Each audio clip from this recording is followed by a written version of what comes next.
Thanks, Daniela. Welcome to Catching Up with Carley, presented by Meyer.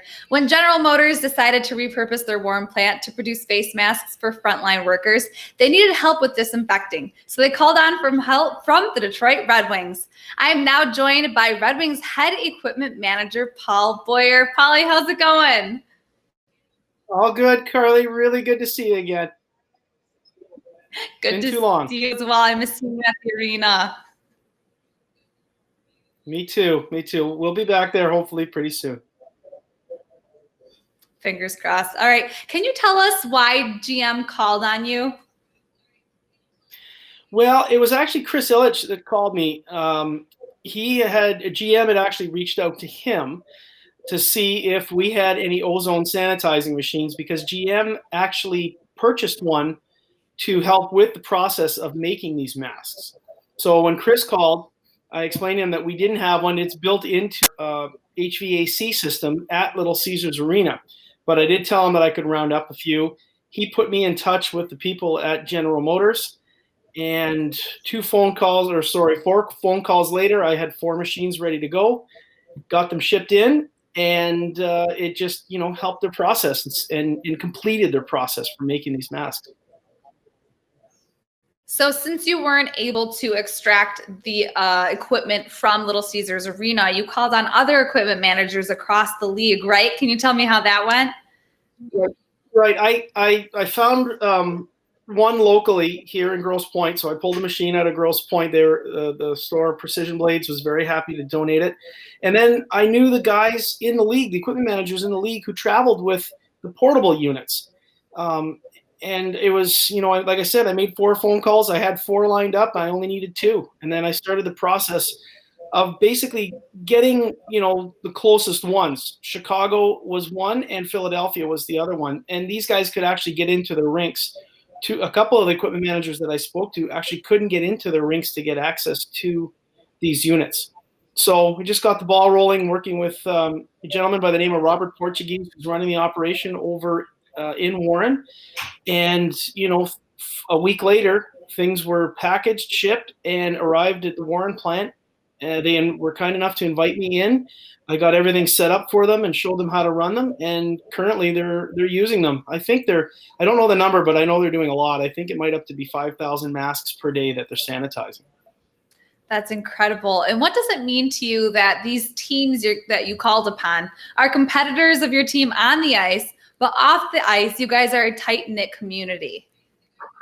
We're very tight-knit. We're a close knit group of friends. And if they would have called me for something, I would have made sure if we could help out, we could do it. But it just we are a very tight-knit group.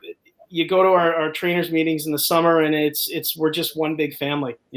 We're just one big family. So I wasn't surprised that I didn't have any difficulty whatsoever in procuring 2 of these machines. And I heard you hand-delivered a machine or 2. How important was it for you personally to help out at a time like this? And I know you showed them how to use the equipment. So how important was it for you personally? It was very important. It really provided a sense of purpose. And I mean, you got to look back. This was probably 3 weeks ago when we were right at the peak of this, and things were, at its worst, for lack of better words. So just contributing that little bit, or even being able to help contribute that little bit, felt pretty good. And can you tell us what the equipment does? There's 2 machines that they're using currently.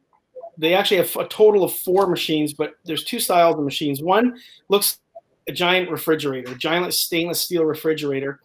And what basically, in a nutshell, once the door is closed and locked and the cycle starts, it fills the box, or fills the container, with ozone gas. And nothing really lives in ozone. So because of that, it's a great way to sanitize things. So what they do, as the mask is finally produced, they're putting them in trays of probably, maybe 100 in a tray at a time, running the cycle, sanitizing the mask, taking it out, and then packaging, putting in its final packaging.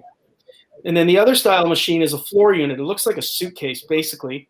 It's on wheels, and it does the exact same thing, but it fills a small room, or any size room, with the ozone gas. So they've got shelves laid out throughout the room. They put the masks in there, run the cycle, sanitize the PPE that they're making, and then again, take them out, put them in the final package, and get it off to the hospitals and the first line or the first responders that need them. And then how does that work in terms of hockey equipment? Like, what are you putting through there? The stinky gloves? You know, the machines are actually pretty good. Any sports equipment can go in there. Actually, anything that touches the skin can go in there. These machines are used a lot in restoration for fire and smoke damage. It takes the smoke smell out of garments and clothing. So, and curtains and drapery. I've actually heard that the boat cushions can be done. I know someone who had diesel fuel on a boat cushion and the machine was run through and it took the smell right out of it. So, like I said, nothing lives in ozone, and not to be too scientific, the third molecule that's added attacks the bacteria, breaks off, attacks the bacteria, and then the machine is exhausted with fresh air once the cycle's done. That's a science lesson with Paul Boyer if I ever thought I'd have one. So how soon after General Motors called you did the equipment in their building? Well, I had the one from Grosse Pointe in there, I think it was a Thursday, so I brought it to them on a Monday. You know, so it was that quick. I got it loaded up and took it right over there. And then I want to say by that same Friday, so probably 3-4 days after, the other 2 units were in and they were up and running. And then do you know how many pieces of equipment they have now? Yes, they have 4. They bought one of their own.